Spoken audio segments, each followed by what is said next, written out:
வந்து பிரசாந்த். ரீசெண்டா எனக்கு ஒரு கமெண்ட் வந்திருக்கு. அந்த கமெண்ட் அனுப்புனவரோட நேம் வந்து அருண்ராஜ். அவரோட கமெண்ட்ல என்ன கேட்டிருக்காருன்னா, ரெஜிஸ்டர் மேரேஜ் பத்தி ஒரு வீடியோ போடுங்க அப்படின்னு கேட்டிருக்காரு.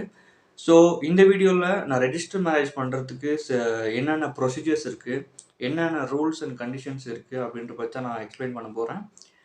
ஸோ ரெஜிஸ்டர் மேரேஜ் பண்றதுக்கு ஃபர்ஸ்ட்டு நம்ம ஏரியால இருக்க சப் ரெஜிஸ்டர் ஆஃபீஸ்ல போய் நம்ம வந்து ஒரு அப்ளிகேஷன் ஃபார்ம் வந்து சப்மிட் பண்ணணும். இது ஆன்லைன்லேயும் பண்ணுறாங்க. நீங்கள் ஆஃப்லைனில் பண்ணணும்னு நினச்சிங்கன்னா, நீங்கள் நேரில் சப் ரெஜிஸ்டர் ஆஃபீஸில் போய் நீங்கள் அந்த அப்ளிகேஷன் ஃபார்மை ஃபில் பண்ணி நீங்கள் சப்மிட் பண்ணலாம். இல்லை நீங்களே பண்ண விருப்பம் இல்லைன்னா, இதுக்குன்ட்டு சில சர்வீஸ் சென்டர்ஸ் இருக்குது. இதை முனிசிபல் ஆஃபீஸில் கூட பண்ணி கொடுக்குறாங்க. இதை நீங்கள் போய் அந்த ஃபார்மை ஃபில் பண்ணி நீங்கள் சப்மிட் பண்ணணும். இந்த இந்த ஃபார்மை சப்மிட் பண்ணும்போது சில டாக்குமெண்ட்ஸ் தேவைப்படும். அதாவது ஃபஸ்ட்டு உங்களோட பர்த் சர்டிஃபிகேட்.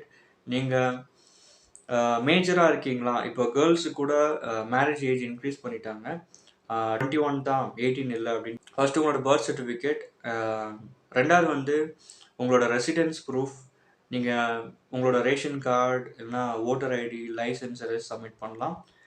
அண்ட் சில இடத்துல உங்களுக்கு ஏற்கனவே மேரேஜ் ஆயிருந்துச்சுன்னா, அந்த மாதிரி டைமில் உங்களோட மேரேஜ் ப்ரூஃபாக சில விஷயங்கள் கேட்குறாங்க. அதாவது நீங்கள் மேரேஜ் பண்ணிட்டீங்க அப்படின்ற ஒரு ஃபோட்டோகிராஃப், இல்லைனா உங்களோட மேரேஜ் இன்விடேஷன் கார்டு, இந்த மாதிரி ப்ரூஃப்ஸ் எல்லாம் கேட்குறாங்க. அண்ட் நீங்கள் மேரேஜை ரெஜிஸ்ட்ரேஷன் பண்ணுறதுக்கு ஹிந்து மேரேஜ் ஆக்ட் படி நீங்கள் ரெஜிஸ்டர் பண்ணணுன்னா அதுக்கு ஜஸ்ட் 100 rupees தான் ரெஜிஸ்ட்ரேஷன் பண்ணுறதுக்கு. நீங்கள் ஸ்பெஷல் மேரேஜ் ஆக்டில் நீங்கள் ரெஜிஸ்டர் பண்ணணுன்னா அதுக்கு வந்து 150 rupees கேட்குறாங்க. ஸோ இதுதான் ரெஜிஸ்ட்ரேஷன் ஃபீஸ்.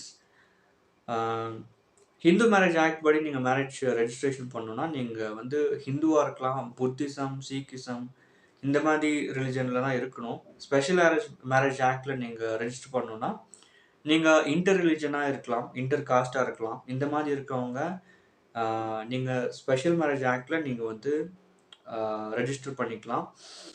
இன்னும் சில விஷயங்கள்னால், நீங்கள் உங்களுக்கு ஆல்ரெடி மேரேஜ் ஆயிடுச்சு, ஆனால் நீங்கள் ரெஜிஸ்டர் பண்ணுறதுக்கு டிலே பண்ணிட்டீங்க அப்படின்னா அதுக்கு சில கண்டிஷன்ஸ் கொடுத்துருக்காங்க.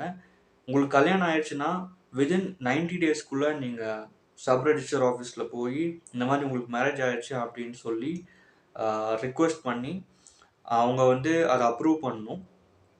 90 டேஸ்லேருந்து 150 daysக்குள்ளே உங்கள் மேரேஜ் ஆகி அந்த டேட் இருந்துச்சுன்னா நீங்கள் வந்து ஒரு ஃபைன் சொல்லுவாங்க. அந்த ஃபைனை கட்டி நீங்கள் ரெஜிஸ்ட்ரேஷன் ஃபீஸும் சேர்த்து கட்டி நீங்கள் வந்து ரெஜிஸ்ட்ரேஷன் பண்ணிக்கலாம்.